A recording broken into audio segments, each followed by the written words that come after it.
Thank you to Warzone Mobile for sponsoring this video. Hey, what's going on, guys? I'm Exotic Gaming. Hope you're all having a fantastic day. I am not the best at Warzone Mobile, all right? I'm gonna admit it. But one thing I do know is how to make the game run better. I can make the game run perfectly on both iOS and Android devices, and in today's video, I'm going to explain how you can do the same as well. If you have an iPhone, an iPad, or any type of Android device like I have, in today's video, I'm going to give you all of the best settings in-game, as well as other tips and tricks outside of Warzone Mobile that you can do to make the game run as good as possible for you.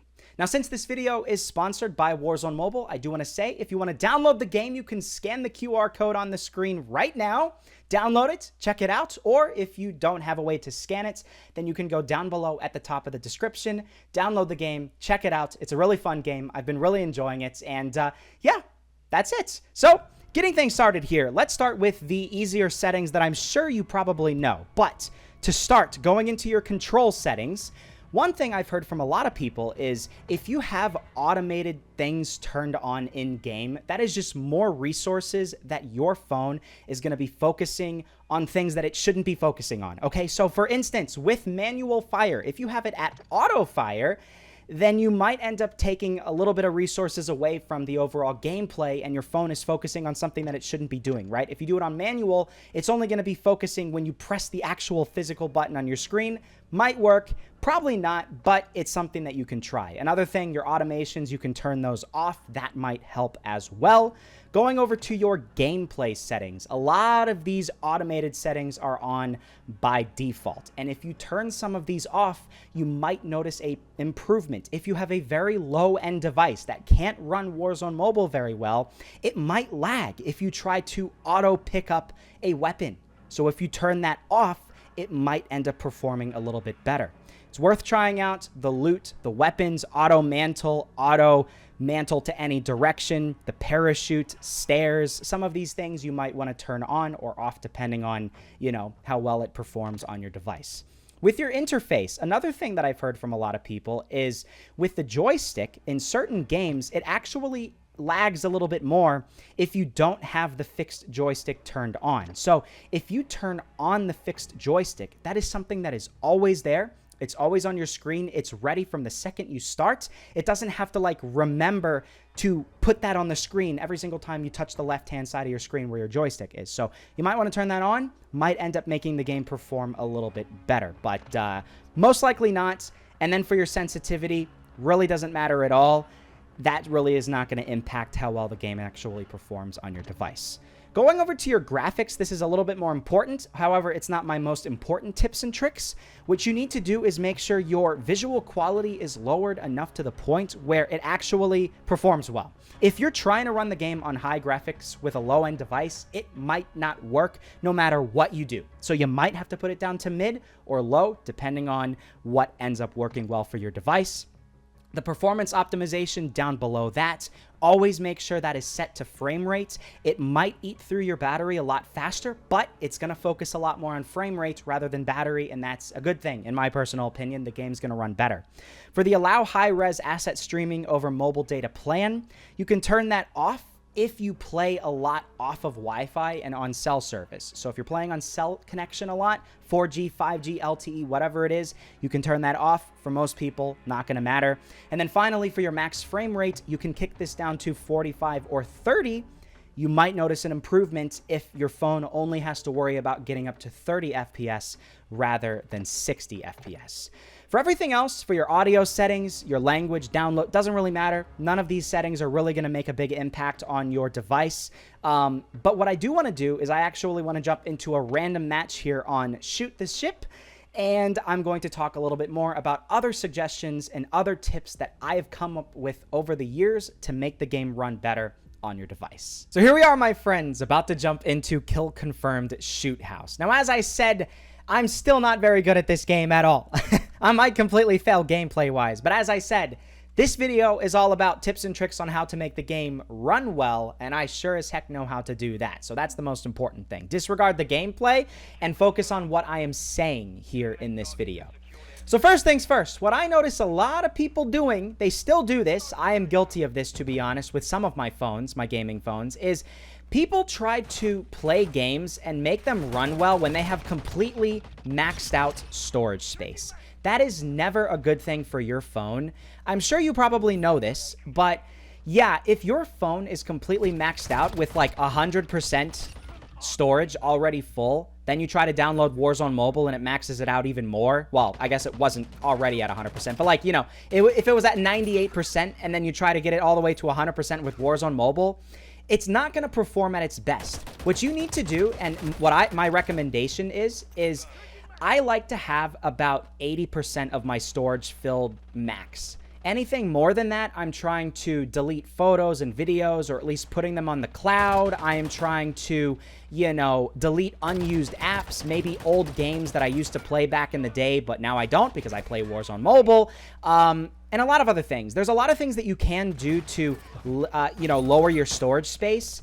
And you should really try to focus on doing that, so, you know, you're not, like, on 100% completely maxed out. Dang it, I finally died. I actually did pretty well there. I'm happy about that. But yeah, 80%, keep it to about 80% max, and you're going to notice your phone probably will end up performing a little bit better that way. Now, next, in terms of your overall gameplay itself, one of the biggest reasons your phone is going to start to deteriorate in terms of its performance with a game like Warzone Mobile is because your phone will start to overheat. And that's not Warzone Mobile's fault. That's just every mobile game. Every game, any app that uses a lot of, like, you know, memory power on your phone will end up starting to make your phone overheat, and it's completely unavoidable. So there's a lot of things that you can do to try to make your phone not overheat as much.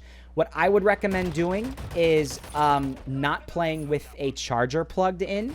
A lot of people like to do that, and they think it's perfectly fine. You know, oh, because then I can play Warzone Mobile for longer. I'm just going to end up having the charger going, and it's going to keep my battery good. But if you've ever played a mobile game and you have your charger on and charging your phone, you'll probably notice it just gets extremely hot, and that's just bad. That's not a good thing.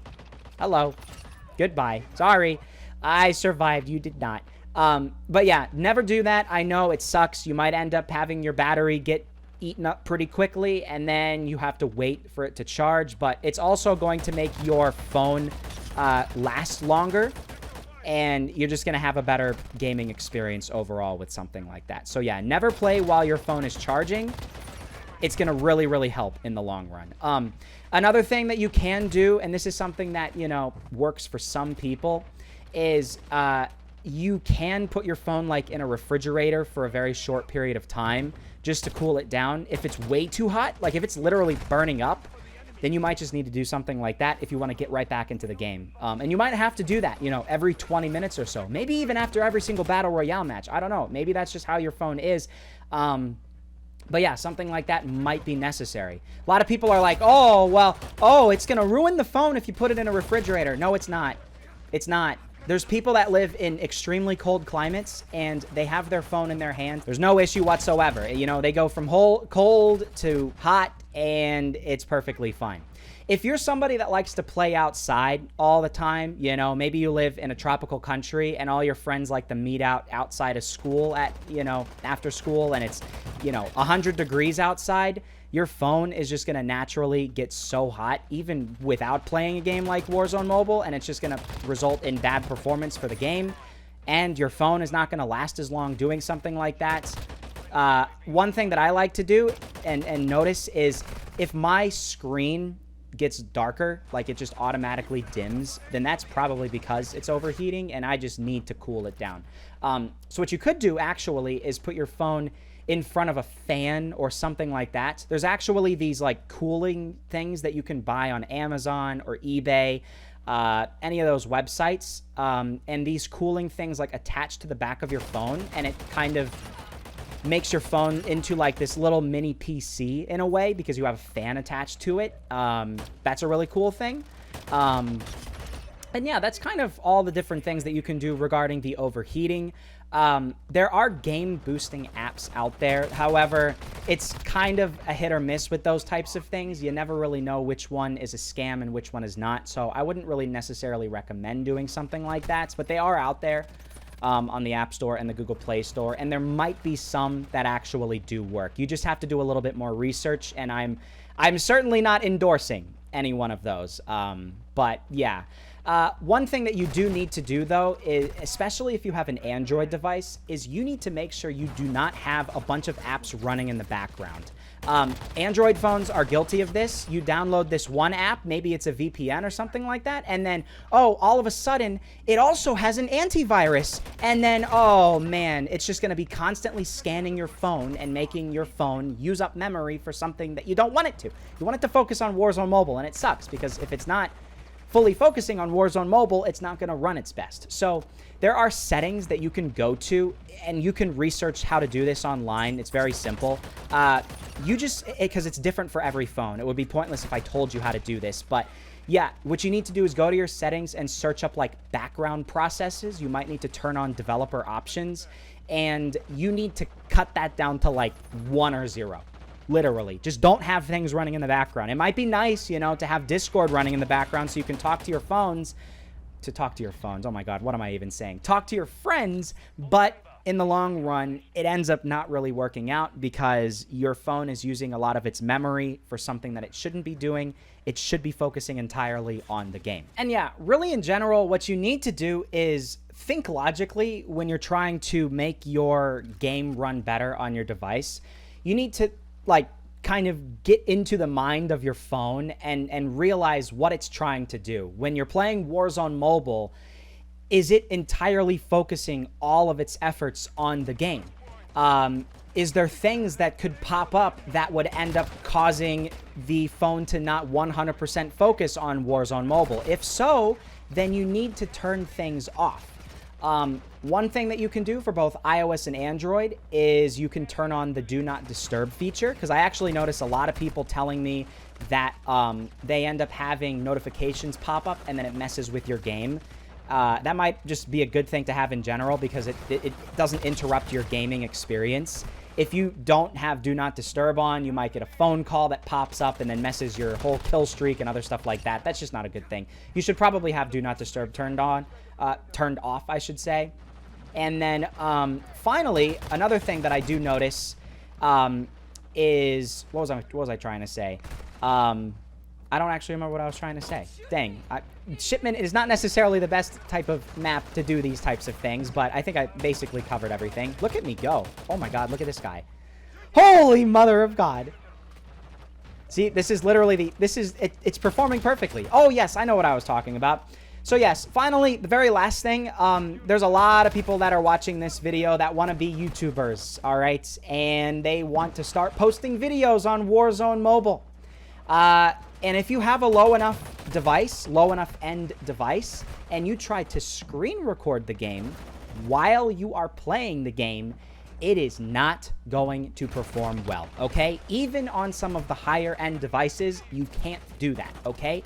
You need to just, you know, figure out another way of doing that. If you want to be a YouTuber, might have to invest a little bit more, but this is one of those games where it's going to be tough to screen record using the, you know, whatever screen recorder you download on the Google Play Store or just the default iOS screen recorder, because your phone is going to use a lot more power on the screen recorder than it would normally with just the game itself. But yeah, I think generally the main things with this game is you need to make sure your overall graphic settings of the game itself are lower. You cannot be running this game on max graphic settings and then expecting it to just miraculously perform perfectly if you have a low-end device. But also you need to make sure your storage space is not completely maxed out, and then also your memory. It needs to be focused more on Warzone Mobile and not a bunch of other things that will end up messing with the overall, you know, gameplay experience and stuff like that. But yeah, in general, I think that's basically that. There's not too much else that you can do. If none of these things work for you, then you might literally just not have a good enough phone for Warzone Mobile, and in that case, well, it might be time to get a new phone. That's all I'm gonna say. I hope this at least helped some of you guys. If it did, I would really appreciate it if you could leave a like. I tried my best to do this as a live commentary, and I know my gameplay was not necessarily the best in the world, but hopefully the tips were good and you enjoyed the video. I love Warzone Mobile. It's a lot of fun. If you want to download the game yourself, try it out, then I would highly recommend doing so. You can scan the QR code on my screen right now, or you can click the link at the top of the description. I have a download link, so you guys can download the game right then and there. Thank you once again to Warzone Mobile for sponsoring this video, and that's about it. So thank you all so much for watching, and I'll see you all in the next episode.